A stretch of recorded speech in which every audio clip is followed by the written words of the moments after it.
Welcome to O news Telugu. ఆంధ్రప్రదేశ్లో కూటమి ప్రభుత్వం ఏర్పడి 25 రోజులు పూర్తయిపోయింది. అందుకే ప్రభుత్వం సూపర్ 6 పథకాల అమలుపై ఫోకస్ పెడుతోంది. ఇందుకోసం రైతుల్ని ప్రభుత్వం అయితే అలర్ట్ చేస్తుందన్నమాట. రైతులు 20,000 రూపాయలను పొందాలంటే అసలు ఏమేం కలిగి ఉండాలి అనేది ఈ వీడియోలో తెలుసుకుందాం. ఈ వీడియోని ఫస్ట్ నుంచి లాస్ట్ వరకు ఎక్కడ కూడా స్కిప్ చేయకుండా చూడండి. అప్పుడే మేము చెప్పే ఇన్ఫర్మేషన్ మీకు కరెక్ట్గా అర్థమవుతుంది. అదేవిధంగా ఈ వీడియోని లైక్ చేసి మన ఛానల్ని సబ్స్క్రైబ్ చేసుకోండి. ప్రభుత్వం నుంచి వచ్చేటటువంటి లేటెస్ట్ పథకాల గురించి అందరికంటే ముందు మీరు తెలుసుకోవాలంటే సబ్స్క్రైబ్ చేసి పక్కనున్నటువంటి బెల్ ఐకాన్ని క్లిక్ చేయండి. అలాగే ఇందులో మీకు ఏదైనా డౌట్ ఉంటే కనుక ఖచ్చితంగా కింద కామెంట్ సెక్షన్లో కామెంట్ చేయండి. ఇక లేట్ చేయకుండా వీడియోలోకి వెళ్ళిపోదాం. ఆంధ్రప్రదేశ్లో గత వైఎస్ఆర్సీపీ ప్రభుత్వం వైఎస్ఆర్ రైతు భరోసా పథకం కింద ప్రతి రైతుకు సంవత్సరానికి 13,500 రూపాయల చొప్పున ఇచ్చింది.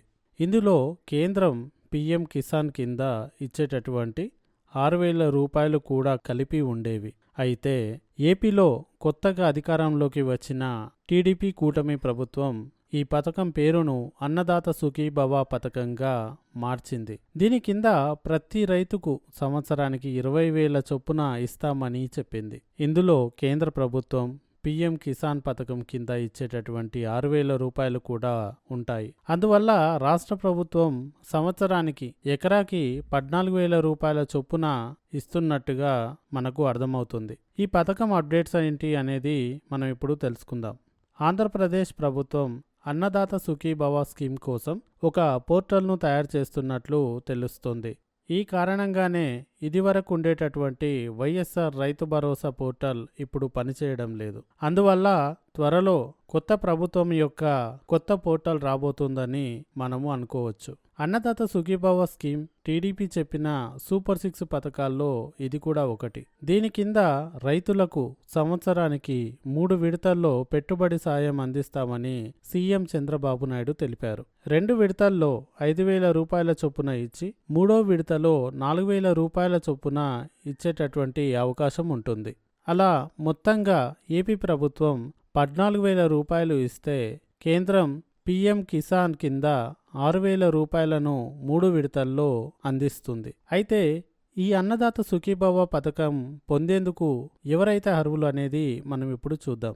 ఈ పథకం కింద ఎలాంటి అర్హతలు ఉండాలి అనేది ప్రభుత్వం ఇంకా అధికారికంగా చెప్పడం జరగలేదు. కానీ ప్రభుత్వ వర్గాల ప్రకారం కొన్ని అర్హతలు ఉండాలని తెలియజేయడం జరిగింది. వాటిని గమనిస్తే లబ్ధిదారులు ఎవరైతే ఉన్నారో వారు తప్పనిసరిగా రైతు అయ్యి ఉండాలి. ఈ యొక్క లబ్ధిదారుడు ఆంధ్రప్రదేశ్లోనే నివసిస్తూ ఉండాలి. కుటుంబంలో ఒక్కరు మాత్రమే ఈ పథకం నుంచి లబ్ధి పొందుతూ ఉండాలి. కుటుంబంలో ఎవరు కూడా పన్ను చెల్లించేంత ఆర్థిక స్తోమత కలిగి ఉండకూడదు. అంటే ఇన్కమ్ ట్యాక్స్లు అవన్నీ కట్టేటటువంటి స్తోమత అనేది ఉండకూడదన్నమాట. అదేవిధంగా చూసినట్టయితే అన్నదాత సుఖీభవ పథకం పొందేందుకు కావాల్సినటువంటి పత్రాలు ఏంటి అనేది ఇప్పుడు మనం చూద్దాం.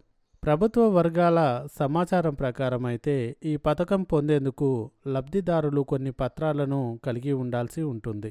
అవి ఏంటంటే ఆధార్ కార్డ్, నివాస ధృవీకరణ పత్రము, పాస్పోర్ట్ సైజ్ ఫోటో, భూమి పత్రాలు, ల్యాండ్ పాస్బుక్, రేషన్ కార్డు, ఆదాయ ధృవీకరణ పత్రము, ఆధార్తో లింక్ అయినటువంటి మొబైల్ నంబరు, ఈమెయిల్ ఐడి, అలాగే బ్యాంక్ అకౌంట్ను కలిగి ఉంటే సరిపోతుంది. అన్నదాత సుఖీభవ పథకం కోసం అసలు ఎలా దరఖాస్తు చేసుకోవాలి అనేది మనం ఇప్పుడు చూద్దాం. ఈ పథకం కోసం రైతులు అప్లై చేసుకునేందుకు అధికారిక పోర్టల్ అనేది రావాల్సి ఉంది. అది వచ్చిన తర్వాత అందులో అప్లై బటన్ను క్లిక్ చేయాల్సి ఉంటుంది. అప్పుడు అప్లికేషన్ ఫారం అనేది మనకు కనిపించడం జరుగుతుంది. అందులో అక్కడ అడిగినటువంటి వివరాలు, ఉదాహరణకు పేరు, mobile number, Aadhaar number, email ID, address, bank account వివరాలు ఇచ్చి అవసరమైన పత్రాలను అప్లోడ్ కూడా చేయాల్సి ఉంటుంది. ఆ తర్వాత సబ్మిట్ బటన్ను క్లిక్ చేయాలి. దీంతో అప్లికేషన్ ప్రక్రియ విజయవంతంగా పూర్తవుతుంది. మీరు వీలైతే ప్రింటౌట్ కూడా తీసుకుంటే అది ఫ్యూచర్లో ఏదైనా రిఫరెన్స్ కోసం దాన్ని ఉపయోగించుకోవచ్చు. అదేవిధంగా రిఫరెన్స్ నంబర్ అనేది మీ యొక్క మొబైల్ నంబర్కు మరియు ఈమెయిల్ ఐడికి కూడా మెసేజ్ రావడం జరుగుతుంది. ఈ వీడియోని లైక్ చేసి మాకు సపోర్ట్ చేయండి. అలాగే ఇప్పటి వరకు మన ఛానల్ని ఎవరైనా సబ్స్క్రైబ్ చేయనట్టయితే వెంటనే సబ్స్క్రైబ్ చేయండి. ఎందుకంటే ఇట్లాంటి లేటెస్ట్ అప్డేట్స్, ప్రభుత్వం నుంచి వచ్చేటటువంటి కొత్త కొత్త పథకాలకు సంబంధించినటువంటి అప్డేట్స్ ఎప్పటికప్పుడు అందరికంటే ముందు మీరు తెలుసుకోవాలంటే మన ఛానల్ని సబ్స్క్రైబ్ చేసి పక్కనున్నటువంటి బెల్ ఐకాన్ని క్లిక్ చేయండి. అలాగే ఇందులో మీకు ఏదైనా డౌట్ ఉంటే కనుక ఖచ్చితంగా కింద కామెంట్ సెక్షన్లో కామెంట్ చేయండి. Thank you for watching.